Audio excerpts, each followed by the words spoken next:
어떤 70대의 노인이 있습니다. 그 노인은 나이 들고 치아가 없어 옥수수를 알알이 분리해서 먹어야 하고 제대로 걷지도 못해 늘 지팡이에 의지해야 합니다. 하지만 어떤 70대의 노인은 머리도 검고 치아도 튼튼, 늘 양복에 지팡이 없이 구두로 걷고 횡단보도가 깜빡이면 뛸 수 있는 젊은이들 못지않은 인지 능력까지 가지고 있습니다. 가속노화를 겪은 사람과 겪지 않은 사람의 차이라고 합니다. 나이는 같은데 외모가 10살 이상 차이가 나 보이고 눈에 보이지 않는 장기까지 노화가 빠르게 진행되며 가속노화를 경험한 사람은 앞으로 기저귀 차게 될 가능성이 10배, 간병인을 쓰게 되거나 치매에 걸릴 가능성이 무려 4배나 높다고 합니다. 게다가 노화로 인해 병이 생겨 15년간 병상 생활을 했을 경우 예금 금리 4% 가정 시 경제적 손해는 무려 20억에 가깝다고 하는데요. 70대가 되어도 30대의 체력과 외모를 유지할 수 있다면 얼마나 좋을까요? 오늘은 이 무시무시한 가속노화를 피하는 방법에 대해 알려드리려고 합니다. 안녕하세요. 여러분들의 가치 있는 시간 가시TV입니다. 도대체 가속노화는 왜 생기는 걸까요? 다들 이런 경험 한 번쯤은 있으셨을 겁니다. 전날 과로를 했거나 스트레스를 받거나 밤을 새우고 나면 다음 날은 계속 멍한 채 핸드폰, TV를 보거나 단 음식이 당기곤 합니다. 그리고 낮에는 라면 같은 굉장히 자극적인 음식을 먹고 싶고 기분이 쉽게 예민해지는 걸 느낄 수 있는데요. 가속노화가 생기는 가장 큰 원인 중 하나는 잠과 스트레스에 관련이 있습니다. 사람은 잠이 부족하면 스트레스 호르몬이 나오게 되는데요. 이 스트레스는 뇌에 곧바로 영향을 줍니다. 먼저 전두엽 기능을 떨어뜨리게 되고요. 전두엽 기능이 떨어지면 자제력을 잃기 때문에 먹지 말아야 할 음식을 먹게 됩니다. 두 번째는 뇌의 기억을 담당하는 부위인 해마가 위축되는 현상이 나타납니다. 즉 기억력을 떨어뜨리고 인지기능 저하로 인해 치매가 생길 확률이 높아집니다. 그리고 뇌에는 공포와 불안을 조절하는 편도체라는 부위도 있습니다. 수면 부족으로 인한 스트레스는 편도체 과활성화를 일으키고 10만큼 불안해할 일을 100만큼 불안함을 느끼게 만듭니다.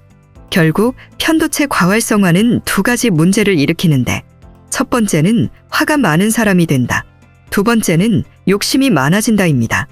욕심이 많아지면 쾌락만 추구하게 되고 먹고 싶은 음식만 먹게 되는데 이는 결국 가속노화 식사로 이어집니다. 이게 끝이 아닙니다.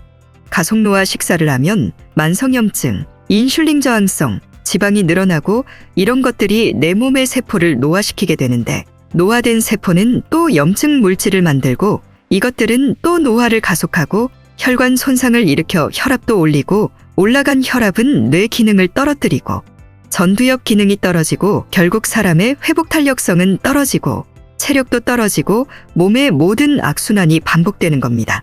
그래서 만병의 근원이 스트레스라는 말이 나오게 된 것입니다. 별것 아닌 것 같지만 수면 관리만 잘해도 가속노화를 늦추는데 반은 성공한다는 말이 있습니다. 당연히 내가 잘 자면 다음날 스트레스 호르몬이 줄어들게 되고 가짜 식욕이 없어지고 쓸데없는 도파민이 줄어들고 선순환이 생겨 건강에도 좋아진다는 원리이지요. 결국 돈 들이지 않고 가속노화를 늦추는 가장 쉬운 방법은 충분한 수면 시간을 갖는 것입니다. 최근 한국은행에서 고령화로 인해 2040년이 되면 돌봄 서비스가 필요한 노인이 200만 명, 300만 명, 400만 명으로 증가할 것이라 발표했습니다. 불과 15년 후의 이야기입니다. 인간은 언젠가 늙고 노화는 어쩔 수 없다고 생각하는 분도 있겠지만 관리를 한 사람과 안 한 사람의 차이는 극명하게 드러날 수밖에 없습니다. 우리는 노화를 막기 위해 충분한 수면 시간 외에도 어떤 걸 해야 할까요? 너무 뻔한 이야기겠지만 당연히 운동과 식단입니다. 하지만 운동도 잘못된 방식으로 하는 분들이 너무 많습니다. 노화는 인간의 생애로 봤을 때 총 3번의 파도가 온다고 합니다. 34세, 60세, 78세 때 급격히 노화가 진행된다고 하는데 30대 중반부터 나타나는 몸의 변화는 체중이 늘고 대사질환이 생기는 단백질이 발현되어 당뇨, 고혈압, 고지혈증의 위험이 있어 이때는 살을 빼주고 대사 과잉을 줄여주는 게 중요합니다. 즉, 유산소성 위주의 운동을 많이 해줘야 하고요. 60대, 70대가 되면 반대로 해줘야 할 필요가 있습니다. 60대가 되면 오히려 체중을 늘리고 단백질을 많이 먹어줘야 하며 근력 운동을 위주로 특히 코어에 집중해줘야 합니다. 하지만 대부분의 노인이 근력 운동보다 간단한 산책이나 유산소만 하시는 분들이 많습니다. 오히려 근력 운동을 꼭 해줘야 한다는 점을 기억해야 합니다.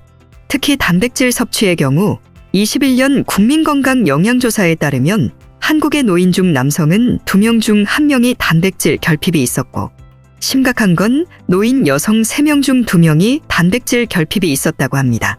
나이가 들수록 소화력이 떨어지니까 아예 고기를 끊어버리는 분들이 있는데, 근육이 줄어들면 낙상과 골절을 일으키기 때문에 무조건 단백질 섭취는 필수로 해줘야 합니다.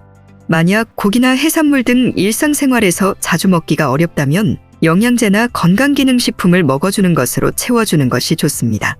근육 노화에 도움되는 필수 아미노산 IBCAA, 옥타코사놀 등이 함유된 영양제를 찾아본 결과 하루에 한 포만 먹어도 되는 아미톨이라는 건강식품을 찾았습니다. 제품 링크는 고정 댓글에 걸어드렸으니 참고하시고 꼭 이 제품이 아니더라도 시중에 판매되는 영양제를 챙겨 드셨으면 좋겠습니다. 어떤 분은 아무리 말씀드리고 검사받게 해드려도 하루 영양제만 5개씩 드시고 매일 유튜브로 약이랑 손흥민 가짜 뉴스만 보면서 의사 말은 안 듣고 유튜브에서 하는 말만 철석같이 믿고 약을 구매하시는 분도 있다고 합니다. 꼭 돈을 써서 건강을 챙기는 것보단 평소 생활 습관을 잘 관리하셔서 건강을 챙기셨으면 좋겠습니다. 언젠간 삼시세끼 먹지 않아도 알약 하나로 하루 영양소 섭취가 끝나는 날이 왔으면 좋겠습니다. 이상 가시TV였습니다. 영상이 도움이 되셨다면 구독, 좋아요 눌러주세요. 감사합니다.